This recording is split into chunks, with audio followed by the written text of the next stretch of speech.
VR knowledge AtoZ சேனலுக்கு உங்களை வரவேற்கிறேன். நாம இந்த வீடியோல ஏற்கனவே அப்லோட் செய்துள்ள போட்டோபியாவின் மூலம் போட்டோவின் சைஸை அதிகப்படுத்துவது மற்றும் குறைப்பது எப்படி என்பதை பற்றித்தான் இந்த வீடியோவில் பார்க்க இருக்கிறோம். வாங்க வீடியோக்குள்ளர போகலாம்.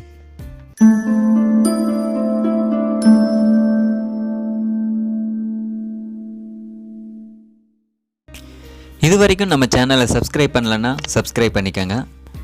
அது கூடவே ஒரு பெல் சிம்பிள் வரும், அதை மறக்காமல் கிளிக் பண்ணிக்கோங்க. அப்போ தான் நாங்கள் போகிற லேட்டஸ்ட் வீடியோஸ்க்கான அப்டேட் உங்கள் மொபைலுக்கு நோட்டிஃபிகேஷனாக வரும். ஃபோட்டோபியாவை அதாவது ஃபோட்டோஷாப்பை உங்களுடைய மொபைலில் பயன்படுத்துவது எப்படி என்பதை பற்றி ஏற்கனவே ஒரு வீடியோ போட்டிருக்கேன். அதை பார்க்காதவங்க கீழே டிஸ்கிரிப்ஷனில் வீடியோக்கான லிங்க் கொடுத்துருக்கேன், அதை கிளிக் பண்ணி பாருங்கள். அந்த வீடியோவை பார்த்துட்டு இந்த வீடியோவை பாருங்கள், புரியும்.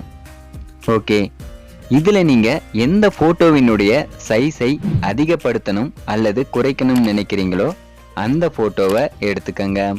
அதற்கு இந்த இடத்துல உள்ள ஃபைலுங்கிற ஆப்ஷனை கிளிக் பண்ணிவிட்டு ஓப்பனுங்கிற ஆப்ஷனை செலக்ட் பண்ணிவிட்டு உங்களுடைய கம்ப்யூட்டர் அல்லது மொபைலில் நீங்கள் ஸ்டோர் பண்ணி வச்சுருக்கிற இமேஜில் எந்த இமேஜினுடைய சைஸை அதிகப்படுத்தணுமோ அல்லது குறைக்கணும்னு நினைக்கிறீங்களோ அந்த இமேஜை செலக்ட் பண்ணிக்கோங்க.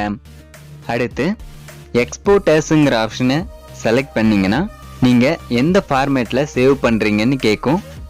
அந்த ஆப்ஷனை செலக்ட் பண்ணிக்கோங்க. அடுத்து ஒரு விண்டோ ஷோ ஆகும்.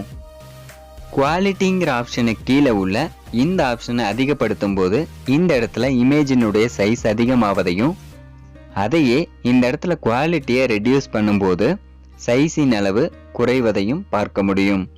உங்களுக்கு எந்த அளவுக்கு சைஸ் வேண்டும் என்று நினைக்கிறீங்களோ அந்த அளவுக்கு செட் பண்ணிட்டு அதை சேவ் பண்ண இந்த இடத்துல உள்ள சேவுங்கிற ஆப்ஷனை கிளிக் பண்ணி டவுன்லோட் பண்ணிக்க முடியும்.